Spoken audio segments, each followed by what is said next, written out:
Morning. Hi. Welcome to Sunday, July 13th. Sorry we're a little late, a little bit of technical difficulties, but we are here and live with you. Yes. Tonight how's everybody doing tonight? Good. How are you doing, Wendy? Doing good. Spent the day, had a cookout at my parents' house. It's been a good day. Yeah. I had I taught a Reiki class this morning. That was what a great way to start the day because I teach with Kashani. She is a dear friend of mine, and we had a big class today, and we did 6 attunements. Oh, yay! Yes, it was very cool. Love that. And ran home, did a few things, messed around in the garden a little bit. I planted today too. Did I you? planted an entire flower, not vegetable. Well, I did a couple tomato plants, but a whole flower garden today. Wow. Yeah, I was on it. That was awesome. Yeah. I had to I was clear proud. vines, all Oh. different kinds. It just it took over. I don't even want to talk about it because it's just going to really like get vines me up going. your heart. Yeah.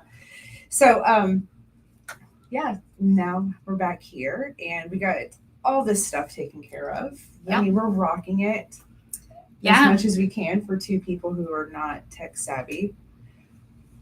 So tonight we have Maggie, my Hey. niece, and Lena is with us again. Hello.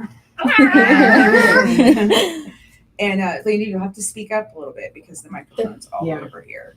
Yeah. Tonight we are doing. So it's a big one for us. So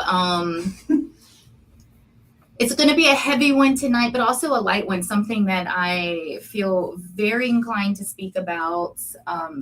Approached Beth earlier, maybe a week ago or something. I was meditating and it just got laid on me to do just some sort of podcast on religious trauma and what that looks like. Because so much of our relationship, the whole reason that we even became friends, that I'm a part of this, is kind of on that road through religious trauma, exploring that, trying to release that, what that looks like. And it's just been an adventure. There's something I have kind of been working through my whole life. I know that you have. Well, even one of the first things we spoke about when we met is you were saying, you're like, I love Jesus. I mean, no, you don't understand. I love him. And it was inspiring to me because growing up, I just kind of, I had a hard time believing in Jesus. I forced myself to, and I went to church and I forced it. But I was jealous. Again, I would say jealous or maybe envious of the fact that you had developed this relationship with Jesus. And I'd spent all these years in church and I never had quite developed it. It was as if he was a mythical type character and, it was like hanging out with Santa and the Easter Bunny. Yep. But I believed in them too. It was a very weird thing for me. And since I've met you, I have developed a relationship with Jesus. Yeah, you really have. I have to give you that. That's a true story. It's been You've come along. You've kind of fallen in love with him, where I was. Yeah, and it's. I was looking at it all wrong, to be honest. And it wasn't lack of trying. Like I said, I wanted to so bad, and I didn't know what was holding me back. And I think what it was is in my church, I grew up Pentecostal. I remember hearing stories about the Bible and things like that, but I feel that the true teachings of Jesus that I have fallen in love with as an adult weren't emphasized a lot. And maybe they were, and I was just not hearing it, and that's very possible. But it's been that, and to be honest, The Chosen has really helped. So, so we're going to be looking at what religious trauma looks like. Yes, so I do want to kind of give a little bit of a warning before this, that this is a very sensitive subject.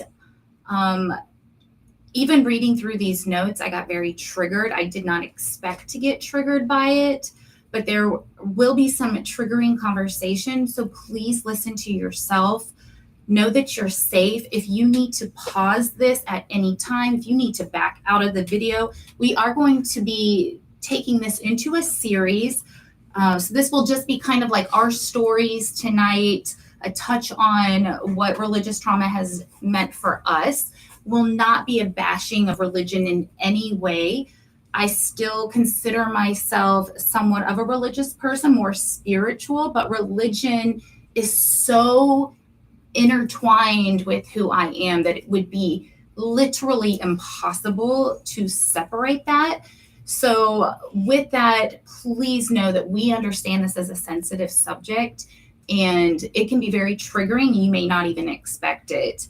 So listen to yourself, trust yourself, and really take the time and the self-care that you need to maybe get through this. Maybe you're going through things right now that you're starting to question.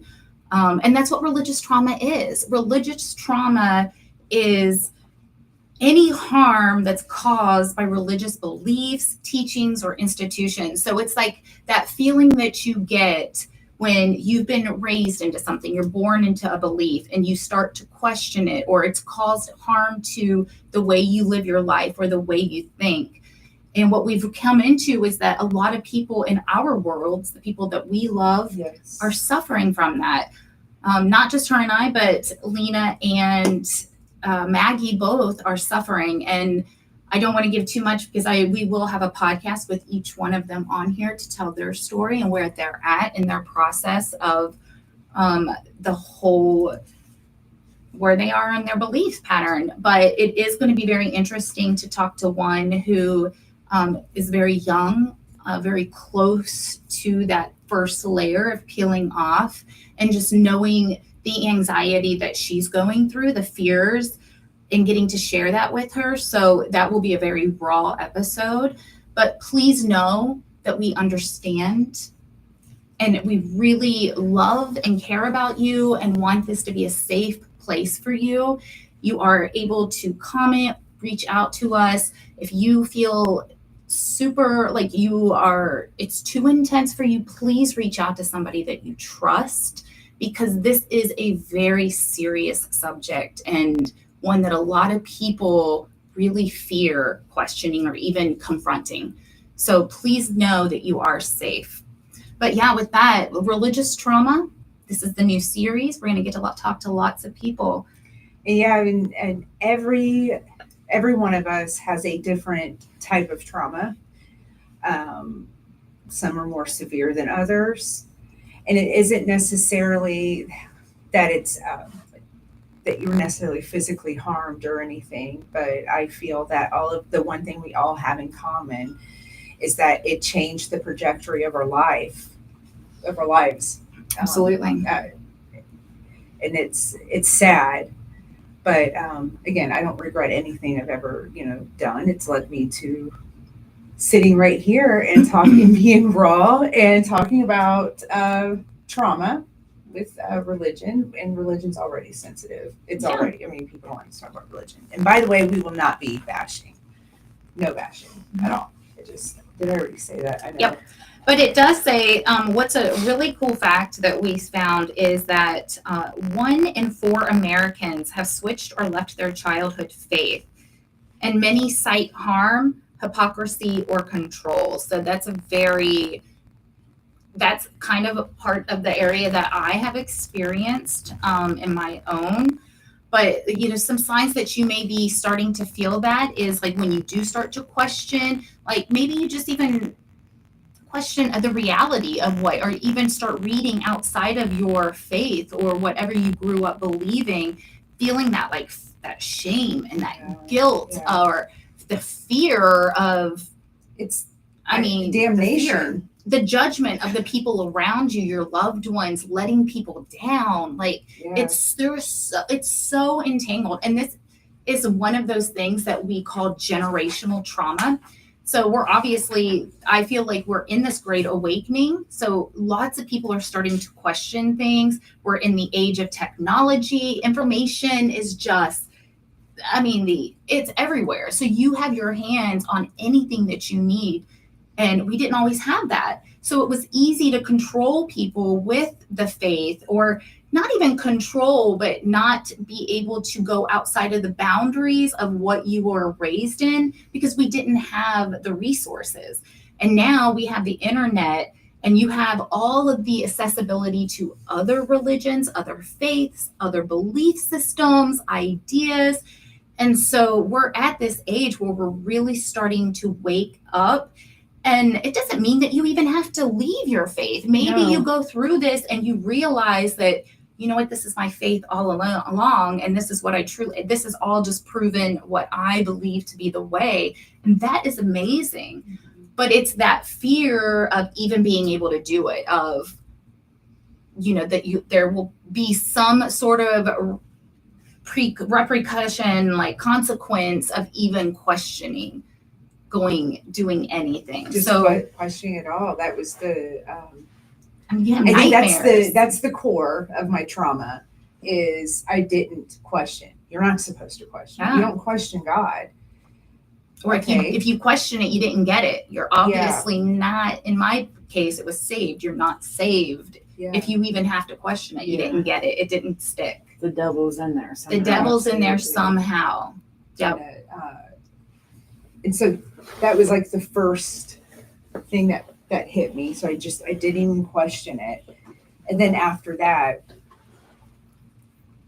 for me, it started early on. I questioned, I analyzed everything at a young age, and I would run certain scenarios over in my head over and over and over again. And I was terrified, absolutely terrified of going to hell.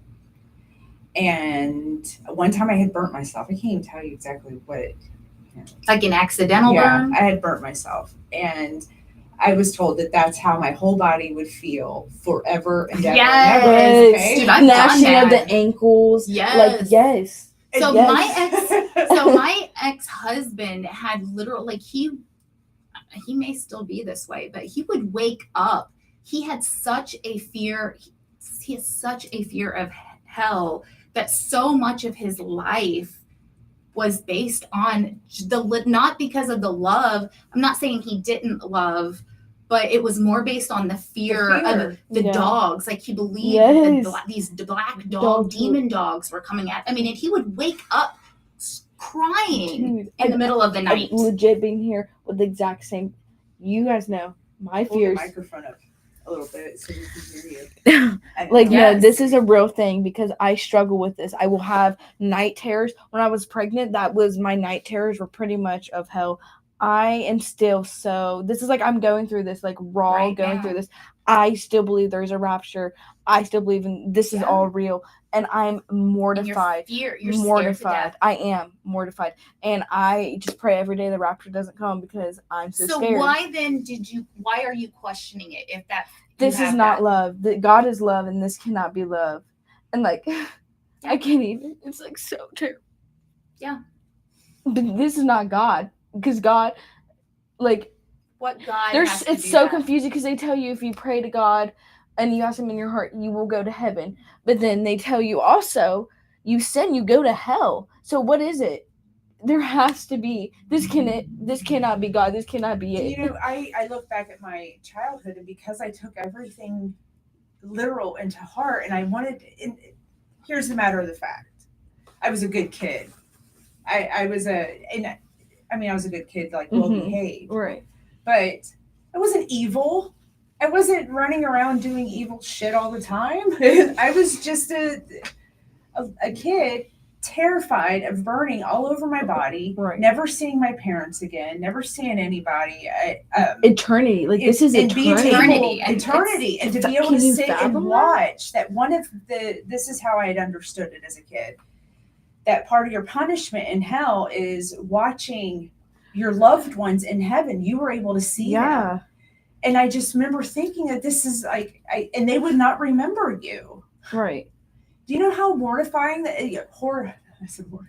I mean, it's mortifying. It is too. mortifying. Right. It was horrific. I can't even tell you. And I would worry about these things. So then they said that the rapture would happen when everybody least expected it. Yes.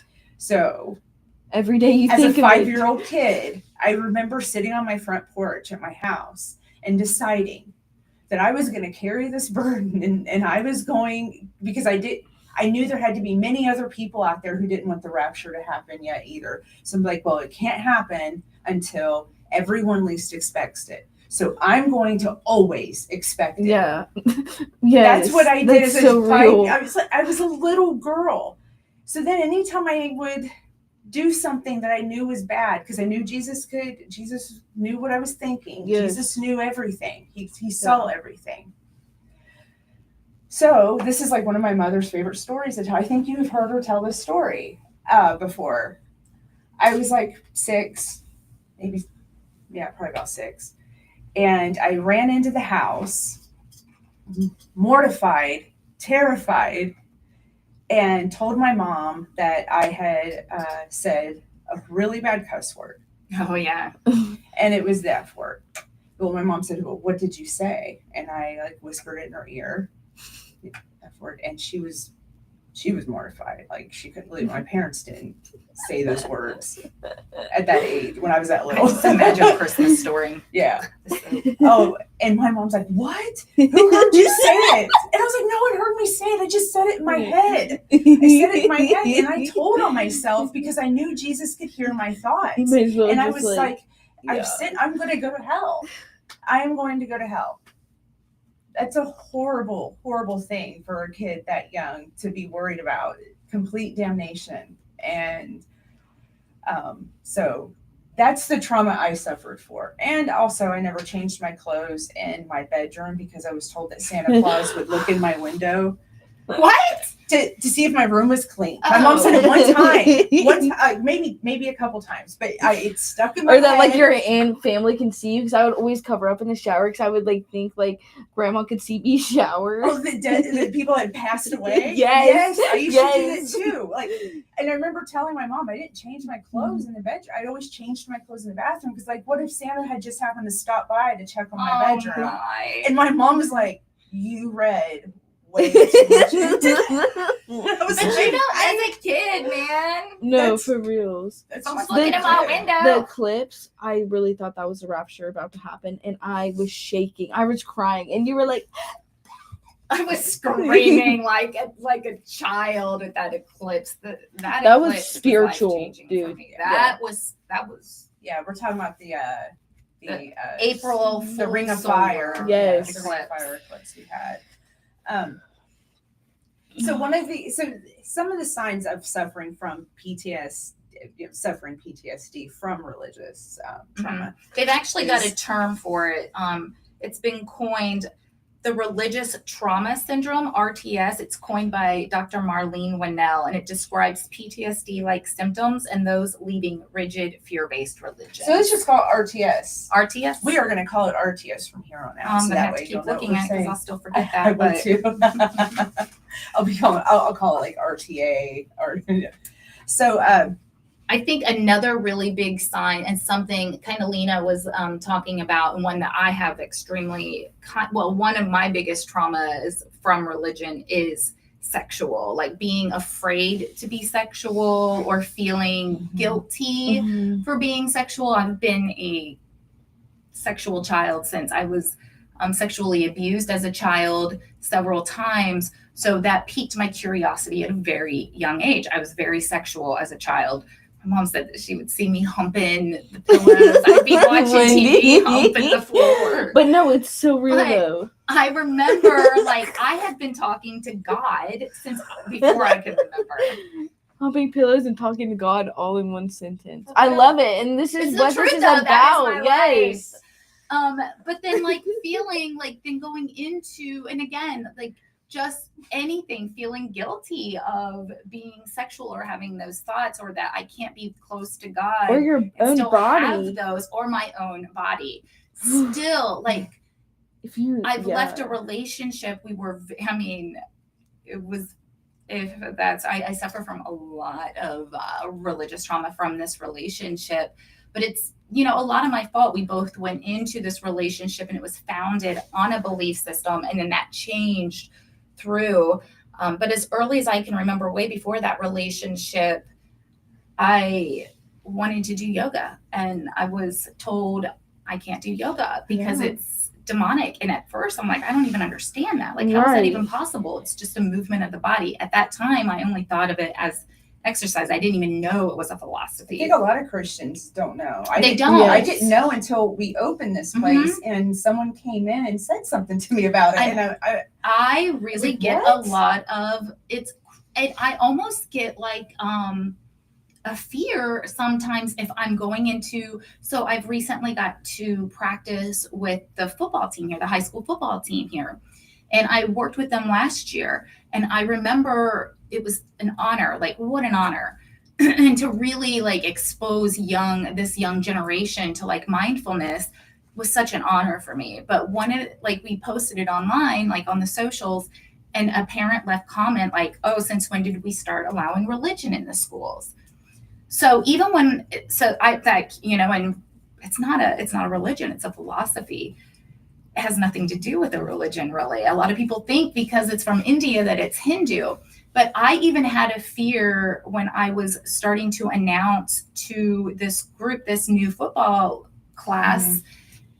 I took the time out afterwards, someone asked me what my faith was or how I identified. And I felt so nervous to answer that. Like, oh my gosh, what if I say this wrong and this kid goes home and tells his mom one of the that, students asked you? yeah, one of the students came to me after and was like, how do you identify? Yeah. And so I was scared. That's religious trauma, when you're scared to answer on anything that you're afraid of the answer or the repercussion you're about to get. And then nothing was fine. It was a beautiful conversation. But the next day I did make an announcement to the entire football team, like what yoga is, what that means, just so that there's no confusion, because so much of at least this local Christian faith is raised to believe that yoga is demonic, that you getting these poses to summon demons, and that you're saying, you know, chants, and that is absolutely false.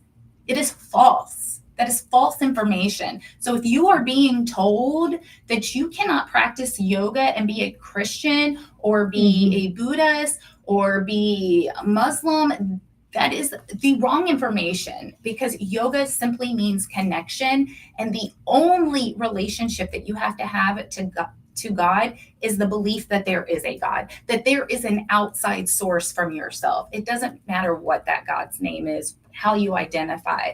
So if you're somebody like me who has been and will continue, and I'm ready for it now I'm prepared for it, but please know that you are not bad. You are not demonic. You're not summoning devils or demons, no matter what they say. Yes. It's just a lack of understanding and ignorance. You know, I had struggles with sex growing up. What ended up happening for me is I felt like I had sinned so much in my life, and I had so much guilt and shame, which is also another that's another sign of PTSD. What is it? RTS. Is guilt and shame. And I got to this point where I was like, I guess I'm just sinning all the time. I'm just always doing something wrong. I'm going to go to hell anyway. F it. I'll do whatever I want.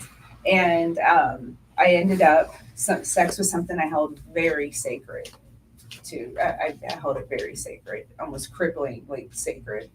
And once I realized that in my mind that I was probably going to go to hell anyway, I no longer cared. You were cared. like, let's I didn't hold let's that get part it. of myself, sacred at all. And Yeehaw! I may have had a little fun, I guess. I don't know I don't even know how But to then you describe have to what it go through. was. See, what happens though is that you can't feel like you're in a good Like don't you even almost like feel like you have to explain that part of yourself because it's like, how dare you, Jezebel, That's how I spirit. always felt. Yeah. I've been told I have the Jezebel spirit so many times. Like, what the fuck? Yeah. Like because of who I am, the way I dress, and the way I present myself, I have the Jezebel spirit. Well, that's also the easiest way to shame a female. Get back And- in line, And woman. religion is Get back Calm in slut. line. Oh, yeah. Sorry, my nose is Yeah. itching. And Yeah. Jezebel spirit, I feel like is so, it makes you feel so dirty. They won't be able to hear you guys very well. It's, I mean, to be, to be called a Jezebel, that's dirty. not a positive No, it's term. not. They're not saying, look at you, queen. They're Jezebel not spirit, like, it's like you know? she's slutty. She's like, that's pretty much what they describe it in church. Yeah. I mean, at least that's how I. It means that you're a promiscuous Yeah. woman that can't control yourself. You're trying to, I've been called a succubus. Hang on to your husband's leg. Oh my God. Talk about religious trauma. Sorry, it's going crazy. But no, but that's what it does. Like, you even almost have to joke about it coming out of it. Again, another sign of the uncomfortableness that it brings us to even talk about these things that we've literally gone through. I've literally been called these things, literally, from my own spouse. Yeah. So it's like feeling that. And I think so many humans are going through that. Another, the LGBTQ community, oh my gosh, like, talk about a community that feels lost. You may have like truly believe it. That's one that you really believe. You can really truly believe in your faith, but then that faith turns against you. And like, what a place of fear, dude, when your religion gives up or calls you or says something and there's no way that you're born that way, that it's demonic, that you can just You're ward it choosing off. this. You're This just is a trying. choice. Yeah. And again, I don't want to get into the politics No. of that, but like, I can't imagine being a human feeling that way. That my only response that I am ever able to give, because I have family members that are religious and they don't believe in homosexual relationships. They believe that it is a choice. And I'm not going to say one way or the other. What I'm saying is it's none of my business. It's not my place to judge. I don't care. It doesn't, it's not my place to it doesn't tell affect someone your to damn opinion of that anybody. person. Absolutely. Yeah. Absolutely. I'm going to love them anyway, or I'm not going to like them anyway. It has nothing to do with their sexual orientation at all. But if we're really going to get down to it, it's none of your business. It even says that in the Bible. Absolutely. Right? That is not your place to judge. Keep your eyes on why your own even, plate. Okay, you may think it's a sin, and you may think they go to hell. Don't worry about it. It's Let none of your he business. who God has was not saying, sinned don't cast worry All about the it. sin is first equal. stone. All sin is equal. Then why is Absolutely. it so? Right, but they treat it that way. Right. Yeah. They treat it that way. It's You absolutely tell a white control. lie is the same as cheating on your Murdering on husband. someone. Yeah. Like raping a child. Right. Same as a lie. Like, what? And the thing is I think that kind of absolution when it comes to a sin is a sin is a sin, that was the hardest thing for me to let go of, because the bottom line is you telling a white lie is not the same as someone murdering in cold blood. No. It is not. And if that Not even keeps close. you from getting into heaven, the fact that you told a white lie, Exactly. This cannot that be is not, the like way. you said, that is not It's not. It's It's not love. It's fear. The Mhm. opposite of love is fear. Fear is Literally. It's not hate. It's not anger. The absolute opposite of love is fear. And that's what God is love. Like, no God ever, no source of all of creation has to have these like control things in place that, it's just not. And I'll tell you, going back into that yogic speak, thank God for yoga, because it did allow me, I did. We talked about this a little. I had parents that were very open. I chose religion a lot of times. Like, I very much would go balls to the walls with religion. Like, I have gone deep, like deep. I lived in a place, like a house, where all we did is study the Bible. I left my house with my son. It was a little commune. We called it a commune. And all we did was study God. And I loved that period of my life, gave me so much experience. I was reading, I actually have read the Bible, got to really study it. But I've also like gone into studies of the Orthodox religion. I've gone deep into Hinduism. I've gone deep into Buddhism. I'm not really into any kind of Muslim faith yet, but because I was able to finally start to explore yoga, maybe this is why they call it's like marijuana, it's the gateway drug, is I started to like feel and like explore the questions I had, because I've always questioned my faith, but I always have had a very strong love for Jesus and his teachings. And that's where it started to change for me, is I started to study the teachings of Jesus compared to the rest of what the religion was telling me. And I'm like, well, first of all, this is not here. So everything that I was being told, it was like they would say they studied this or whatever, but nobody had even read the Bible. Like, they hadn't even read it. And I'm like, you've not even read it. You're regurgitating what a preacher is telling you every week. Yeah. You've not even read it for yourself. But then I started to read these and I'm like, this is not. And I started questioning, and I would question the Orthodox priest wouldn't have the answers. Like, and it's because that's what they're told in, like, I think that you're like in certain schools, if it's a very strong faith, then you're like given this much of something and then told this is what you've got to preach. This is and that's. Well, when you start really reading about it, and this is where the internet has come in clutch. That's where that's when I started going down the rabbit hole with religion. And when you start studying history and the history of religion. Yeah, and how history shapes the religion. Absolutely. And there was a time when only priests, only men of the cloth could even read the Bible. Mm-hmm. They were the only ones that were allowed to. And the others, people like us, we just had to have faith that this man is telling me everything that is correct and for my own good. And it's been sermons like that led to generational, man. Mary Magdalene being a prostitute. And wasn't the Bible rewritten?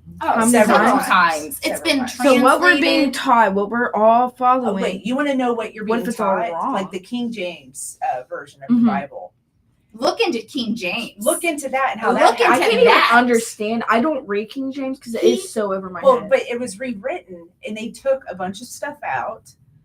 That wasn't it King James that like had more witches? Like, he was like one of the original like witch hunter kind of like killer. He might have actually been the one that had the Knights Templar killed on the 13th, Friday the 13th. Oh, interesting.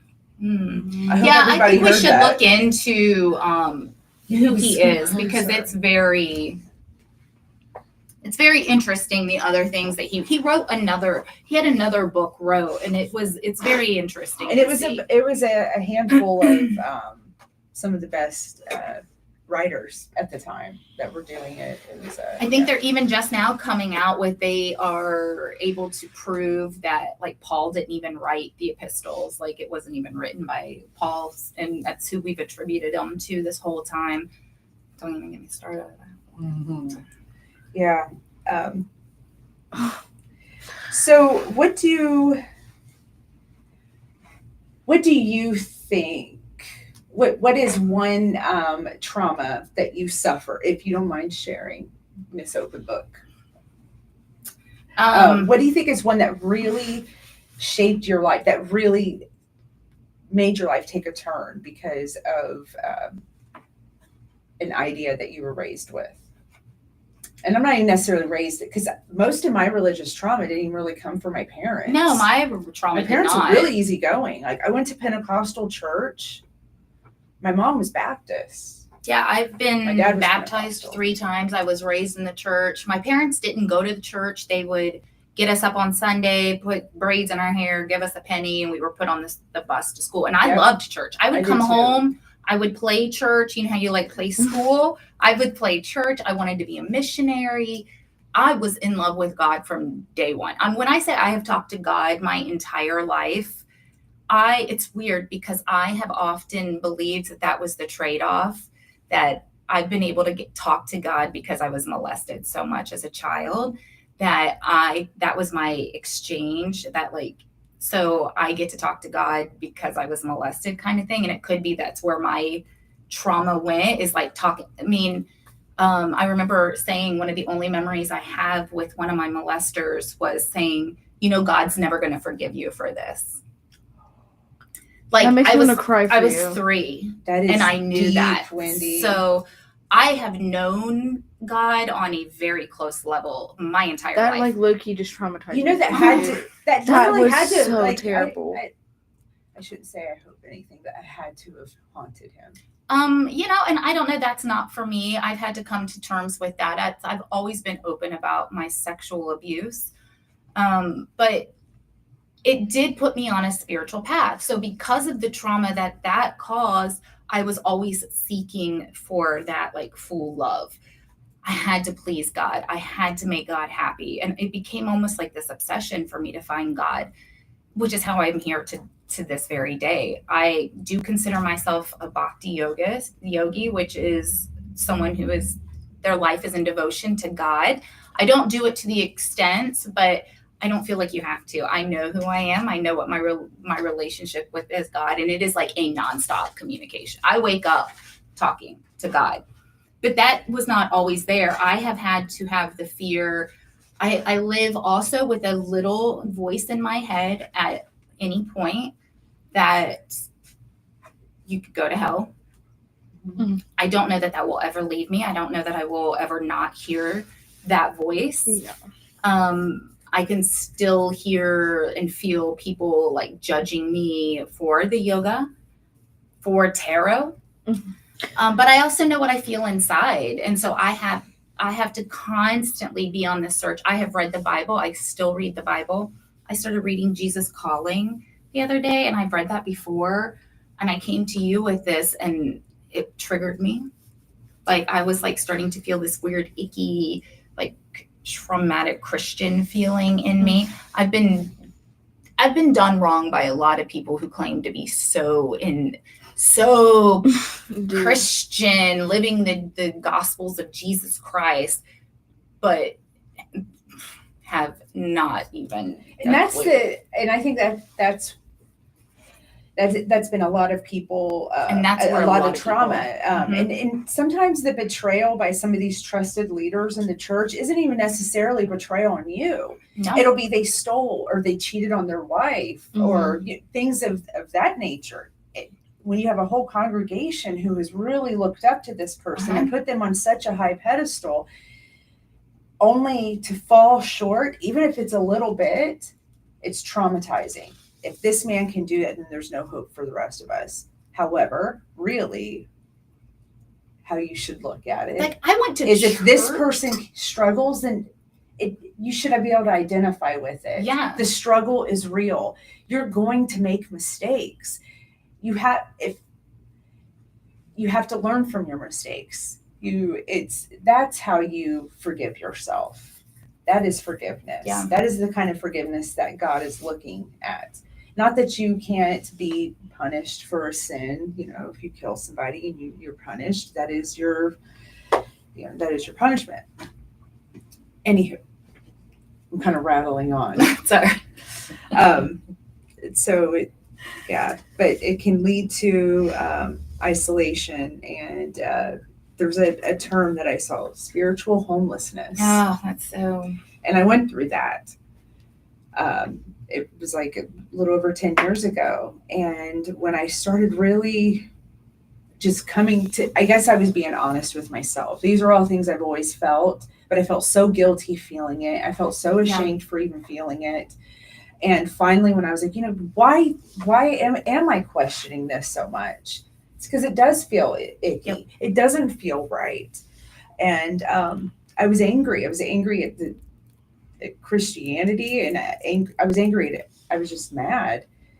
And it took a while. So I rejected religion completely Yeah. for almost a year. I didn't know quite what I didn't know if I was atheist or if I believe. And honestly, at that point, I didn't want to believe in anything. My heart was broken. And that I is do a think heartbreak. That is Yeah. it is a heartbreak. And I think that that's something like to get into the healing side The of grief it is process. to recognize that you are going to grieve. Remind yourself you're not crazy, Yeah. that you're not a bad person, that you know that you're validate that you're okay, that this is a real thing. You're not alone. Like, I guarantee you that more people in your life are going through it than not. And just starting to confront that, it is heartbreaking, dude. I have come into crying to her, reading freaking Luke, man. I came into her one day and had like a literal mental breakdown crying because I was like, it's not real. And a nun ended up being in here that day. And like An ex-nun, she left. an ex-nun who had left, yes, She because left the Catholic- the church No, completely she still went to mass, but yeah, she left because they had, I don't want to tell her story. the but habit. The Catholic Church had broke her heart. Mhm. She'd given her life up to the And I think Catholic that's what a Church. lot happens is like Uh-huh. people leave because their hearts get broken by something. They get Yeah. let down. But she was by still something. a practicing Catholic.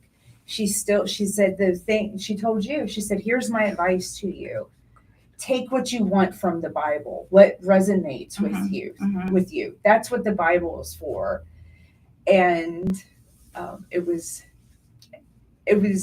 divine intervention, if anything, that she happened to be here and was able to like talk you off the ledge. And Yeah. I know I felt better when she left, just hearing what she had to Oh, say. I Just loved such it. a It was- How beautiful confirming woman. can that be? I dude? felt like yeah. I had a beautiful, like, man, God just came in and had a put me, Divine like, helped me out with intervention that. a little bit. Her presence was divine. I mean, there's no Yeah. doubt about it.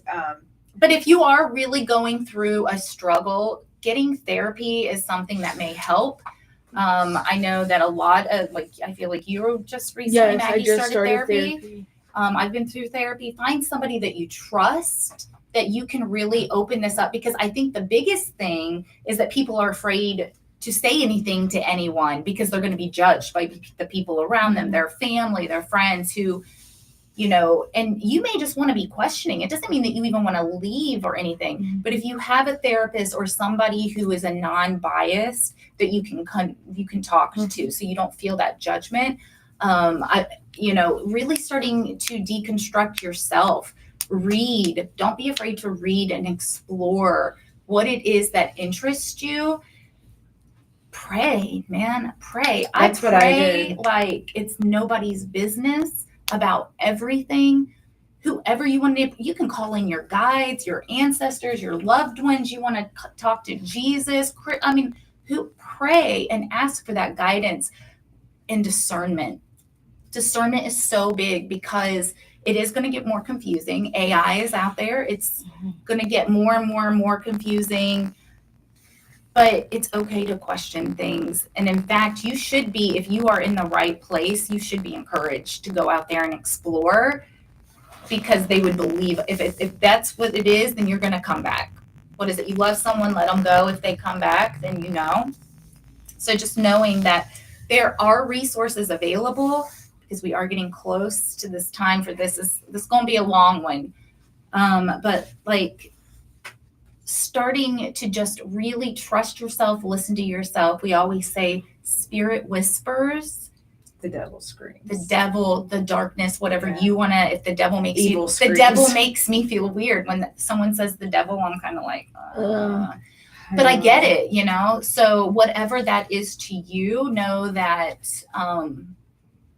that's loud, that's chaotic. So just get quiet, get in meditation, get in silence, sit with yourself, and really explore what it is that you're feeling, not what other people are telling you that you need to be feeling. If you're questioning it's usually something telling you. There's something outside that's saying you need to question this. So listen to that.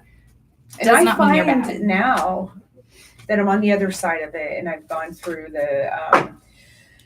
the trauma of even finally breaking free. I've never felt closer to God. I do feel like I have a relationship with Jesus now, but I also Yeah, believe a real relationship because you know who he is. Yes, and I also believe in other things too. I was just talking about the aliens with my sister today. I'm like, it's the Anunnaki. And I think that all of those are connected. We just haven't figured out how they're Yes. connected. Yes, they are. I do believe my sister and I said that it's interesting, and I'm a huge Lost fan, so it's kind of what came at the end, is that there's truth in all, and not any of them are completely true. Yeah, the only I believe that they all have that they're all right, and where they're all wrong is that they all think they're the only ones that are right. I also feel like this definitely needs to be said. Like, when you're coming to this point in your life when you're starting to question and you're starting to make progress towards something, like you're starting to allow yourself to really think that like maybe this couldn't, this can't be it, like where I'm at. I feel like the devil fights so much harder when he sees you, your enemy, whatever this negative force, this energy in your life is.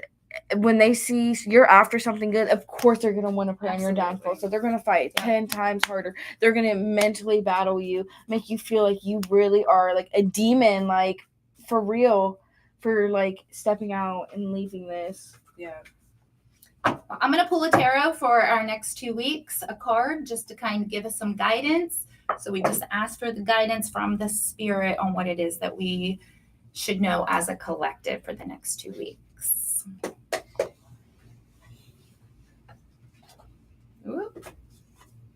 Ooh, I pulled the Nine of Swords. That makes total sense. So the Nine of Swords, that is the end of a cycle. It's being up in your head. Let me show you what this card looks like. So the swords are always mental. It's always being in your head. The 9 is always the end of a cycle, but this is like representing you're up all night, you're full of anxiety, having nightmares, Dude, tremors. of the other night, bro. This is fear. This is Same. like, I'm too afraid to let go. I don't want to let go. I'm too up in the head. It's not letting go of the thoughts though. So know that this is in your head. All you have to do is lay down, go to sleep, and it's over. You get to go to a 1. It's the end of a cycle. So believe that all things must come to an all things must pass. Cycles are coming. So this is just a time for you to sit in meditation, get quiet, so that you can get these swords out of your head and know that there are new beginnings. And that could, at the bottom of the deck, the 10 of Cups, the happily ever after card. Your cup will be full. Again, it's a 1. It's a 10 card, so it's a 1 + 0. It's a new beginning. So you get to leave a 9, get out of your head, have faith in yourself, breathe through it, and you get to have your happily ever after in a 10 of Cups. Freaking beautiful. Holy smokes. Valhalla. Oh, it's so great. Gives me chills, man. Like, that's so beautiful. So divine. So divine. Let me tell you, everything is divine. Oh, yes. Everything is divine. Even the shit that falls on you, and Everything in this life is it divine. may take some time, but you'll see that it's divine. You said I need to stop cussing so much. I've been doing that a little more. If you want to contact us, whether it's to share your story, whatever it be, if you have something you want to add, Please comment down below. Just let us know what Your yours are. you can Please like, subscribe, And hit the bell subscribe. notifications, leave a comment down below if you want a shout out. We got you.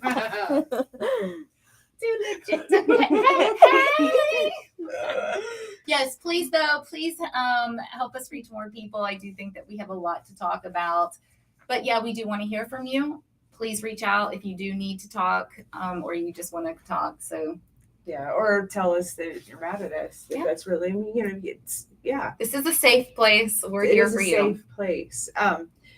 So until no, oh, wait, when's the next one? The 2 weeks. 2 weeks from 2 now, weeks. we will start to have our guest appearances on there. I'm hoping it's Ashley. I don't want to swear to it because I haven't asked her yet. The But 27th. the 27th of September, July. July. When did I say September? Yes. Wow, we're way out there. I'm hoping to have Ashley on here, who is she's a practicing witch. love her, just love her. And she was raised in a religious atmosphere, so It's my she'll have a wedding lot to anniversary, say. too. Yay, that's so cool. Yeah. Awesome. So yeah, hopefully. But if she doesn't, then we've got Lena or Maggie or one of the many other women that. Mystic mamas out here that Yeah. we hope to have somebody else on here next week to kind of start this whole series of interviews with people who are Yeah. also suffering and just to give their stories. Yeah, It's all about absolutely. connection, about this awesome life that is Because after all, it's a mystical life. See you next time. Mwah. Love you. Hi, Mom. Dad.